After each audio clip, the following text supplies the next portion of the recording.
नमस्कार, the week of show देख रहे हैं आप और मैं हूं आपके साथ प्रभात पांडे। इस शो में हम आपको दिखाते हैं हफ्ते भर से जुड़ी अहम और बड़ी खबरें। शुरू करेंगे।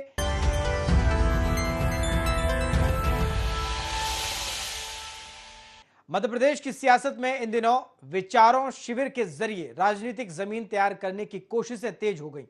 जहां एक तरफ बीजेपी ने पचमढ़ी, खजुराहो और उज्जैन जैसे स्थलों पर मंथन शिविर लगाकर अपना विजन डॉक्यूमेंट 2047 तैयार किया, वहीं दूसरी ओर कांग्रेस ने धार के मांडू में नव संकल्प शिविर लगाकर संगठन को न केवल धार दी बल्कि 2028 के विधानसभा चुनाव की तैयारी भी शुरू कर दी। दोनों पार्टियां शिविरों के जरिए अपने विधायकों, नेताओं और कार्यकर्ताओं को सिखा रही हैं कि कैसे आने वाले चुनाव में खुद को जनता के सामने मजबूती से पेश करें। बीजेपी ने पचमढ़ी शिविर को विकसित भारत और विकसित मध्य प्रदेश की बुनियाद मानते हुए कई स्तरों पर संवाद शुरू किया। पार्टी का फोकस आर्थिक विकास, औद्योगिक विस्तार, कृषि समृद्धि, डिजिटल एमपी पर था, तो वहीं कांग्रेस ने धार के मांडू से संगठनात्मक रणनीति का बिगुल बजा दिया है। देखिए ये खास रिपोर्ट। मध्य प्रदेश की सियासत में इन दिनों मंथन शिविर के जरिए राजनीतिक जमीन तैयार करने की कोशिशें तेज हो गई हैं। जहां एक तरफ बीजेपी ने पचमढ़ी, खजुराहो और उज्जैन जैसे स्थलों पर मंथन शिविर लगाकर अपना विजन डॉक्यूमेंट 2047 तैयार किया है, वहीं दूसरी ओर कांग्रेस ने धार के मांडू में नव संकल्प शिविर लगाकर संगठन को न केवल धार दी है बल्कि 2028 के विधानसभा चुनाव की तैयारी भी शुरू कर दी है। दोनों पार्टियां शिविरों के जरिए अपने विधायकों, नेताओं और कार्यकर्ताओं को सिखा रही हैं कि कैसे आने वाले चुनाव में खुद को जनता के सामने मजबूती से पेश करें। बीजेपी ने पचमढ़ी शिविर को विकसित भारत और विकसित मध्य प्रदेश की बुनियाद मानते हुए कई स्तरों पर संवाद शुरू किया। पार्टी का फोकस आर्थिक विकास, औद्योगिक विस्तार, कृषि समृद्धि और डिजिटल एमपी पर था, तो वहीं कांग्रेस ने धार के मांडू से संगठनात्मक रणनीति का बिगुल बजा दिया है। कांग्रेस का नव संकल्प शिविर। आदिवासी परंपरा के साथ हुई शिविर की शुरुआत। 12 सत्रों में कांग्रेस नेताओं की ट्रेनिंग। कांग्रेस विधायकों को नेतृत्व, जनसंपर्क, जांच एजेंसियों से निपटने की रणनीति। मीडिया में नैरेटिव बनाने और सत्ता पक्ष पर प्रहार का प्रशिक्षण। कमलनाथ, जीतू पटवारी, पवन खेड़ा ने दिया मंत्र। कांग्रेस की बात जनता तक पहुंचाने पर मंथन। संगठित जनता की लड़ाई के लिए एकजुटता से कैसे प्रयास करे पार्टी, हमारा संगठन, हमारे विधायक, सदन में नेता प्रतिपक्ष जी के नेतृत्व में और पार्टी के कार्यकर्ताओं के नेतृत्व में सड़क पे, मैं मानता हूं कि उसका प्रयास हमेशा होता है। एक और जहां कांग्रेस नव संकल्प शिविर से संगठन और नेतृत्व को मजबूत करने की कोशिश कर रही है, तो वहीं दूसरी ओर बीजेपी इसे केवल नाम का शिविर बता रही है। बीजेपी का कहना है कि ये असफल होती कांग्रेस में प्रासंगिकता लाने का असफल प्रयास है। नाम के अतिरिक्त और कोई नया संकल्प तो इस प्रशिक्षण से निकला नहीं। जीतू पटवारी जी के नाकारा नेतृत्व में असफल होती हुई कांग्रेस में ये सिर्फ एक प्रासंगिकता लाने का एक असफल प्रयास से अधिक कुछ और नहीं है। बहरहाल मध्य प्रदेश में इस समय ट्रेनिंग कैंपों के जरिए राजनीतिक माइंडसेट गढ़े जा रहे हैं। बीजेपी और कांग्रेस दोनों पार्टियां अपने नेताओं को सिर्फ प्रशिक्षित नहीं कर रही बल्कि 2028 तक की राजनीतिक भाषा, तेवर और तर्क तय करने में जुट गई हैं। पचमढ़ी और मांडू अब सिर्फ ऐतिहासिक या पर्यटन स्थल नहीं बल्कि रणनीतिक सोच और संगठन निर्माण के प्रयोगशाला बन चुके हैं। दोनों दल जान चुके हैं कि अगला चुनाव सिर्फ नारों से नहीं बल्कि विचार, प्रस्तुति और जमीनी कनेक्ट से जीता जाएगा। इसी की तैयारी पार्टियां कर रही हैं। Bureau report, IND 24। आगे बढ़ेंगे। भारत की राजनीति में सादगी और जनता से जुड़ाव का गुण कभी लोहिया, गांधी, अटल कलाम जैसे नेताओं की पहचान हुआ करता था, लेकिन आज के नेता वीवीआईपी कल्चर को बढ़ावा दे रहे हैं। सोशल मीडिया पर खुद की तस्वीरों के बाढ़ पोस्टर, बैनर, बड़े बड़े कटआउट, गाड़ियों पर हूटर, गाड़ियों का काफिला, बड़ी बड़ी स्वागत रैलियां, यानी नेताओं का भौकाल ही उनका पहचान अब बन गई है। और इसमें कोई भी पार्टी अछूती नहीं है, चाहे कांग्रेस हो या बीजेपी या कोई और अन्य सियासी दल। इन पर सोशल मीडिया की चमक और चेहरों की चकाचौंध हावी हो गई। ऐसे में विश्व की सबसे बड़ी पार्टी बीजेपी अब कार्यकर्ताओं और नेताओं के अनावश्यक पावर शो यानी भौकाल से दूरी बनाना चाहती है। वो गाड़ियों पर हूटर, सोशल मीडिया पर फोटोबाजी जैसे चेहरे चमकाने वाले होर्डिंग्स, इन सब पर लगाम लगाने की तैयारी पार्टी ने की है।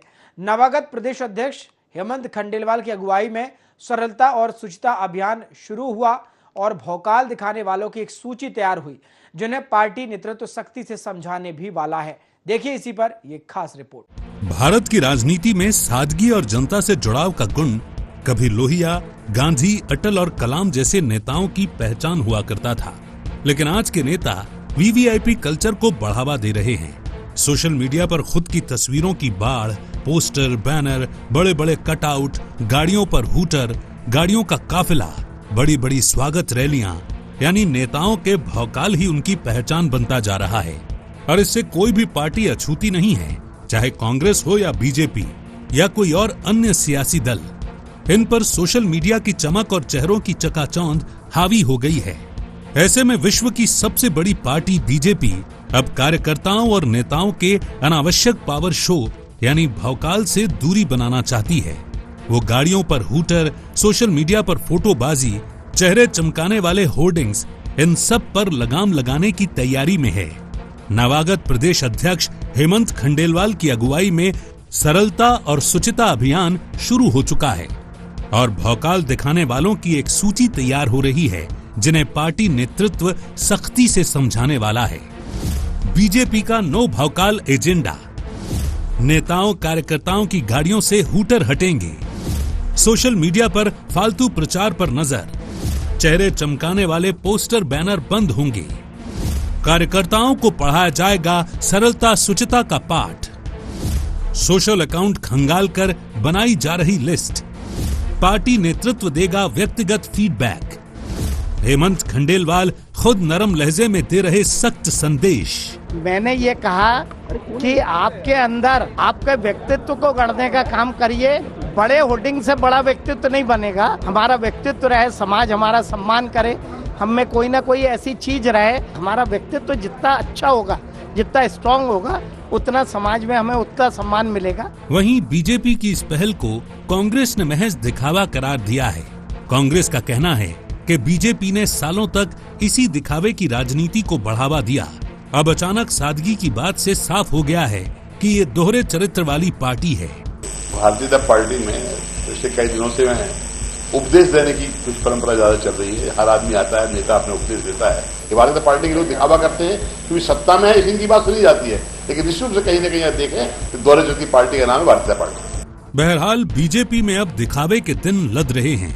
हेमंत खंडेलवाल की अगुवाई में पार्टी नए स्वभाव, नई छवि और नए अनुशासन की ओर बढ़ रही है। अब देखना ये होगा कि क्या ये नो भौकाल अभियान सिर्फ कागजों और बयानबाजी तक सीमित रहेगा या हकीकत में नेताओं की गाड़ियों और सोशल मीडिया से उतरकर जमीन पर भी दिखेगा। Bureau report, IND 24। आगे बढ़ेंगे। वोटर लिस्ट यानी लोकतंत्र की बुनियाद, लेकिन अब इसी बुनियाद पर सवाल उठने लगे हैं। कांग्रेस पहले ईवीएम पर सवाल उठाती थी, लेकिन अब पूरी चुनाव प्रक्रिया पर ही सवाल उठा रही है। उसमें चुनाव आयोग की भूमिका और वोटर लिस्ट प्रमुख है।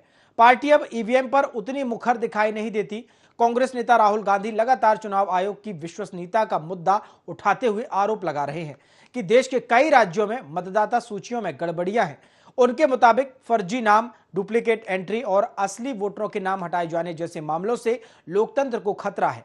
हालांकि बीजेपी इससे कांग्रेस की हार की सियासी सफाई और लोकतांत्रिक संस्थाओं पर अविश्वास बताती है। लेकिन मध्य प्रदेश कांग्रेस ने राहुल गांधी की बातों को अमली जामा पहनाते हुए बड़ा कदम उठा लिया और इसके लिए प्रदेश कांग्रेस ने वोटर लिस्ट रिवीजन सेल का गठन कर ललित सेन को प्रदेश प्रभारी नियुक्त किया है। इसी पर देखिए ये खास रिपोर्ट। वोटर लिस्ट यानी लोकतंत्र की बुनियाद, लेकिन अब इसी बुनियाद पर सवाल उठने लगे हैं। कांग्रेस पहले ईवीएम पर सवाल उठाती थी, लेकिन अब पूरी चुनाव प्रक्रिया पर ही सवाल उठा रही है। उसमें चुनाव आयोग की भूमिका और वोटर लिस्ट प्रमुख हैं। पार्टी अब ईवीएम पर उतनी मुखर नहीं दिखाई देती। कांग्रेस नेता राहुल गांधी लगातार चुनाव आयोग की विश्वसनीयता का मुद्दा उठाते हुए आरोप लगा रहे हैं कि देश के कई राज्यों में मतदाता सूचियों में गड़बड़ियां हैं। उनके मुताबिक फर्जी नाम, डुप्लीकेट एंट्री और असली वोटरों के नाम हटाए जाने जैसे मामलों से लोकतंत्र को खतरा है। हालांकि बीजेपी इसे कांग्रेस की हार की सियासी सफाई और लोकतांत्रिक संस्थाओं पर अविश्वास बताती है। लेकिन मध्य प्रदेश कांग्रेस ने राहुल गांधी की बातों को अमली जामा पहनाते हुए बड़ा कदम उठा दिया है और इसके लिए प्रदेश कांग्रेस ने वोटर लिस्ट रिवीजन सेल का गठन कर ललित सेन को प्रदेश प्रभारी नियुक्त किया है। साथ ही 4 सह प्रभारी भी नियुक्त किए गए हैं जो रीवा, भोपाल, ग्वालियर और नरसिंहपुर जैसे क्षेत्रों में काम करेंगे। कांग्रेस का आरोप है कि मतदाता सूची में गड़बड़ियों की वजह से वो कई सीटों पर बेहद कम अंतर से चुनाव हार गई। पार्टी का खास फोकस भी उन्हीं सीटों पर है, जैसे कि धार की धर्मपुरी सीट, जहां कांग्रेस केवल 356 वोट से हारी है। जिला, विधानसभा व पंचायत स्तर पर कांग्रेस की ऑडिट टीम 15 अगस्त तक सभी 230 सीटों पर प्रभारी होंगे तैनात। हर जिले में बनेंगे चुनाव आयोग समन्वयक। बूथ स्तर पर वोटर लिस्ट की करेंगे जांच, फर्जी नामों की करेंगे पहचान, डुप्लीकेट वोटर्स को हटाने की करेंगे मांग, असली वोटर्स के नाम काटे जाने की शिकायतें, 3 माह में एक बार लिस्ट का सत्यापन, चुनाव आयोग को सौंपेंगे रिपोर्ट। मध्य प्रदेश में जल्द ही पूरे मतदाता सूची पर पुनरीक्षण होगा। हर बूथ पर एक BLA होगा हमारा और उनका काम प्रशिक्षण का होगा। हमने हर विधानसभा में एक मतदाता सूची पुनरीक्षण प्रभारी बना दिया है। 1 जनवरी को जो फाइनल प्रकाशन होगा 2026 को, उससे पहले हम पूरी तैयारी कर लेंगे और पूरी ताकत के साथ अगले 2 से 2.5 साल पूरी मतदाता सूची पर निगरानी रखेंगे कि जिससे कि 2023 में जो हमारे साथ मतदाता सूची के माध्यम से जो चोरी हुई है वो अब नहीं हो पाएगी। वहीं बीजेपी कांग्रेस के इस कदम को हार का बहाना और सिस्टम पर अविश्वास करार दे रही है। सहकारिता मंत्री विश्वास सारंग का कहना है कि चुनाव हारते हैं तो मतदाता सूची और चुनाव आयोग पर प्रश्न चिन्ह लगाकर कांग्रेस अपना फेस सेविंग का काम करती है। कांग्रेस को चाहिए कि वो अच्छा नेता, सही नीति और उचित नियत के साथ राजनीति करे, तभी कुछ फायदा होगा। चुनाव हारते हैं तो मतदाता सूची पर, चुनाव आयोग पर प्रश्न चिन्ह लगा के अपनी फेस सेविंग करने से कांग्रेस की बद से बदतर स्थिति हो रही है। कांग्रेस को चाहिए कि अच्छा नेता, सही नीति और उचित नियत के साथ राजनीति करें, तभी कुछ फायदा हो। बहरहाल चुनाव भले एक दिन होते हैं, लेकिन तैयारी पूरे 5 साल चलती है। कांग्रेस अब चुनावी हार की जड़ों को बूथ स्तर पर तलाश रही है, तो वहीं बीजेपी इसे सियासी ड्रामा बता रही है। ऐसे में असली फैसला एक बार फिर जनता ही करेगी, वो भी अगली बार जब EVM सामने होगी। Bureau report, IND 24। आगे बढ़ेंगे। मध्य प्रदेश में लंबे इंतजार के बाद राजनीतिक नियुक्तियों का दौर शुरू हो चुका। बीजेपी के नए प्रदेश अध्यक्ष हेमंत खंडेलवाल के कार्यभार संभालने के महज 21 दिन के अंदर ही सरकार ने बड़ा फैसला लेते हुए डॉक्टर रामकृष्ण कुसमरिया को OBC कल्याण आयोग का अध्यक्ष और मौसम बिसेन को सदस्य नियुक्त किया। इसे केवल शुरुआत माना जा रहा है। अब 46 निगम मंडलों और आयोगों में अध्यक्ष, उपाध्यक्ष और सदस्य पदों पर नियुक्तियां होना तय मानी जा रही है। ऐसे में अब निगम, मंडल, आयोग और प्राधिकरणों में खाली पड़ी कुर्सियों पर जल्द नए चेहरे दिखने लगेंगे। और सबसे अहम बात यह है कि ये नियुक्तियां 2028 के मिशन की तैयारी की रणनीति के तहत होंगी। इन नियुक्तियों से उन नेताओं में भी निगम, मंडल और आयोग में अध्यक्ष, उपाध्यक्ष और सदस्य बनने की आस जगी जो लंबे समय से प्रतीक्षा में है। इसमें विधानसभा चुनाव हार चुके तो कुछ कांग्रेस से आए नेता भी शामिल हैं। देखिए ये खास रिपोर्ट। मध्य प्रदेश में लंबे इंतजार के बाद राजनीतिक नियुक्तियों का दौर शुरू हो चुका है। बीजेपी के नए प्रदेश अध्यक्ष हेमंत खंडेलवाल के कार्यभार संभालने के महज 21 दिन के भीतर ही सरकार ने बड़ा फैसला लेते हुए डॉक्टर रामकृष्ण कुसमारिया को OBC कल्याण आयोग का अध्यक्ष और मौसम बिसेन को सदस्य नियुक्त किया है। इसे केवल शुरुआत माना जा रहा है। अब 46 निगम, मंडलों और आयोगों में अध्यक्ष, उपाध्यक्ष और सदस्य पदों पर नियुक्तियां होना तय माना जा रहा है। ऐसे में अब निगम, मंडल, आयोग और प्राधिकरणों में खाली पड़ी कुर्सियों पर जल्द नए चेहरे दिखने लगेंगे। और सबसे अहम बात यह है कि ये नियुक्तियां 2028 के मिशन की तैयारी की रणनीति के तहत होंगी। इन नियुक्तियों से उन नेताओं में भी निगम, मंडल और आयोग में अध्यक्ष, उपाध्यक्ष और सदस्य बनने की आस जगी है जो लंबे समय से प्रतीक्षा में हैं। इसमें विधानसभा चुनाव हार चुके तो कुछ कांग्रेस से आए नेता भी शामिल हैं। राजनीतिक नियुक्तियों की शुरुआत, हेमंत खंडेलवाल के अध्यक्ष बनने के बाद खुला रास्ता। कांग्रेस से बीजेपी में आए नेताओं की लिस्ट लंबी। पूर्व केंद्रीय मंत्री सुरेश पचौरी समेत 6 पूर्व विधायक। विधानसभा चुनाव में बीजेपी ने 32 मौजूदा विधायकों के काटे टिकट। टिकट कटने वालों को मौका मिलने की उम्मीद। सामाजिक समीकरणों की वजह से सीट छोड़ने वालों को आस। पन्ना के संजय नगाइच, जबलपुर के धीरज पटेरिया को मिल सकता है मौका। डॉक्टर हितेश वाजपेयी, नरेंद्र बिरथरे, गौरव रणदिवे, यशपाल सिंह सिसोदिया, विनोद गोटिया, लोकेंद्र पाराशर, इमरती देवी, मुन्ना लाल गोयल की प्रबल दावेदारी। लोकसभा की 29 सीटों में से 8 मौजूदा सांसदों के टिकट काटे गए। इनमें से कई लोगों को निगम मंडल में मिल सकती है जगह। गुना से सांसद रहे केपी यादव की प्रबल दावेदारी।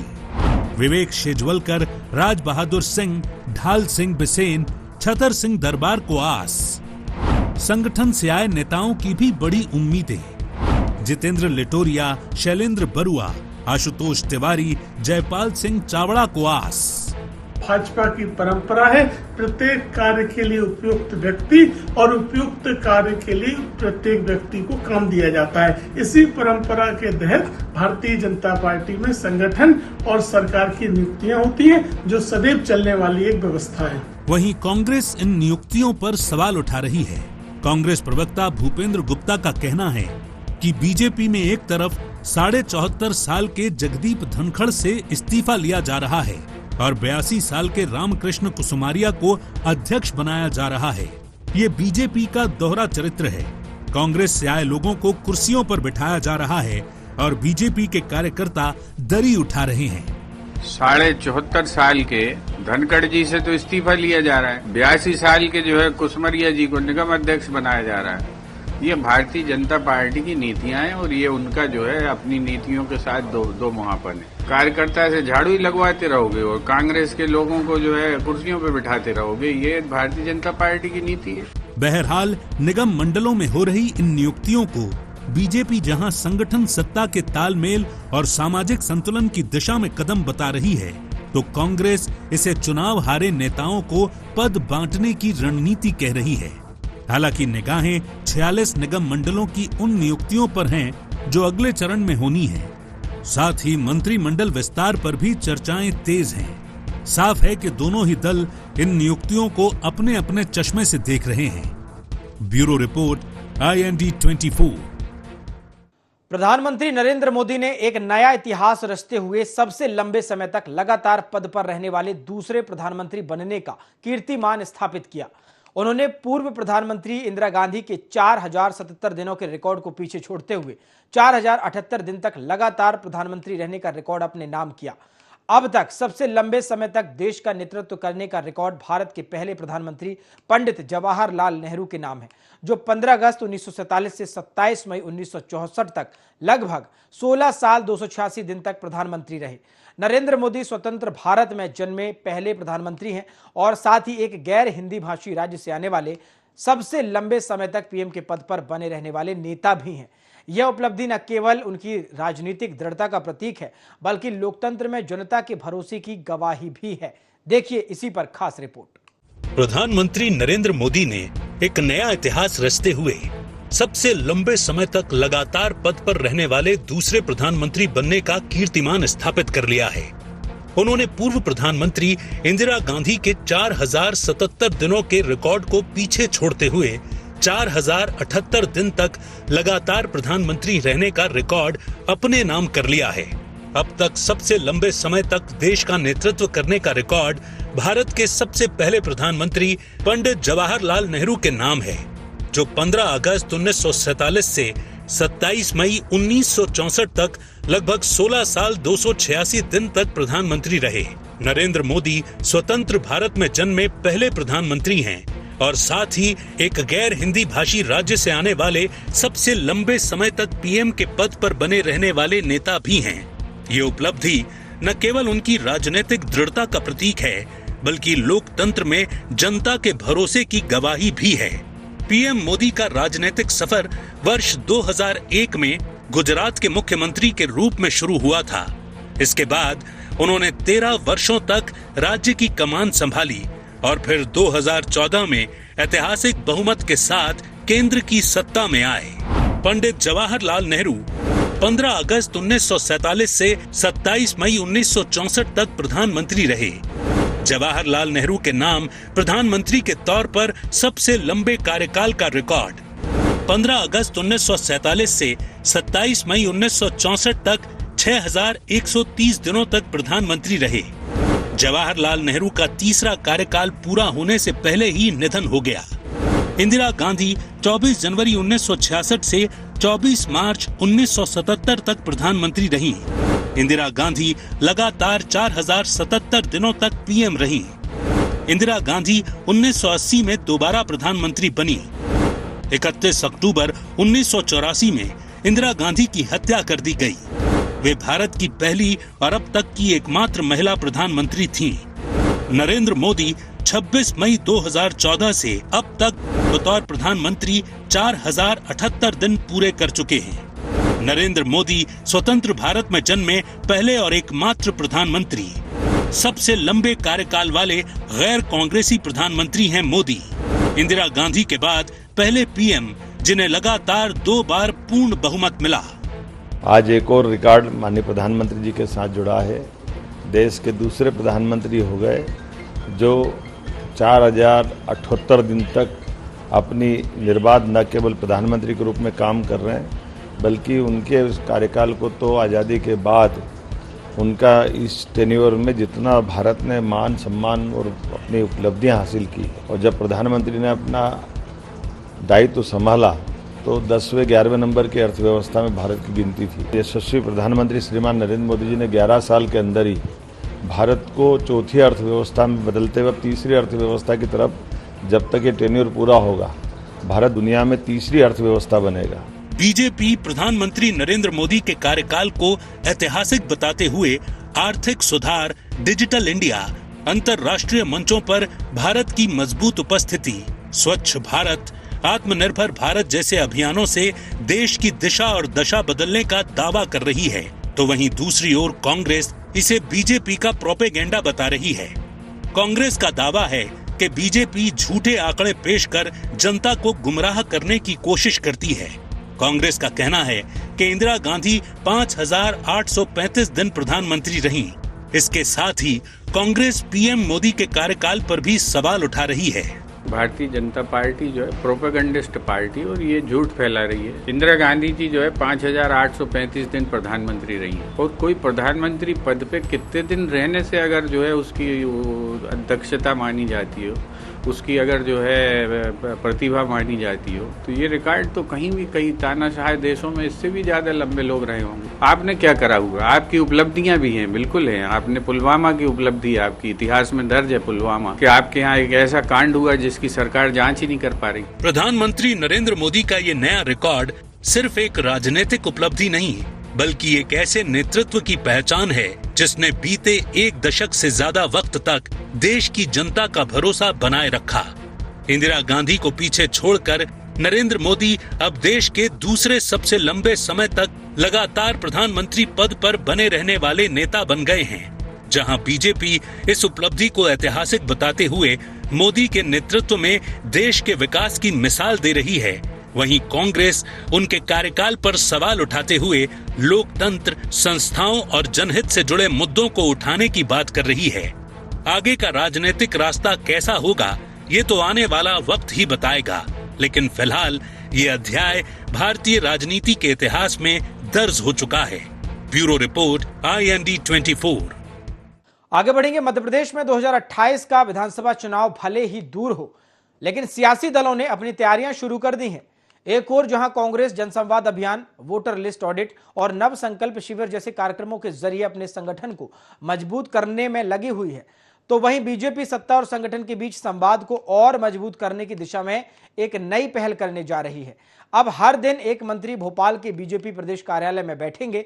वे आम जनता और कार्यकर्ताओं से मिलेंगे, उनके सुझाव और समस्याएं सुनकर उनका निराकरण भी करेंगे। बीजेपी से जनसंवाद और उत्तरदायित्व की दिशा में बड़ा कदम मान रही है। इस पहल को पार्टी 2028 के मिशन की शुरुआती रणनीति के तौर पर भी देख रही है, जहां पब्लिक आउटरीच और सुनवाई को प्राथमिकता दी गई है। देखिए इसी पर खास रिपोर्ट। मध्य प्रदेश में 2028 विधानसभा चुनाव भले ही दूर हो, लेकिन सियासी दलों ने अपनी तैयारियां शुरू कर दी हैं। एक ओर जहां कांग्रेस जन संवाद अभियान, वोटर लिस्ट ऑडिट और नव संकल्प शिविर जैसे कार्यक्रमों के जरिए अपने संगठन को मजबूत करने में लगी हुई है, तो वहीं बीजेपी सत्ता और संगठन के बीच संवाद को और मजबूत करने की दिशा में एक नई पहल करने जा रही है। अब हर दिन एक मंत्री भोपाल के बीजेपी प्रदेश कार्यालय में बैठेंगे। वे आम जनता और कार्यकर्ताओं से मिलेंगे, उनके सुझाव और समस्याएं सुनकर उनका निराकरण भी करेंगे। बीजेपी इसे जन संवाद और उत्तरदायित्व की दिशा में बड़ा कदम मान रही है।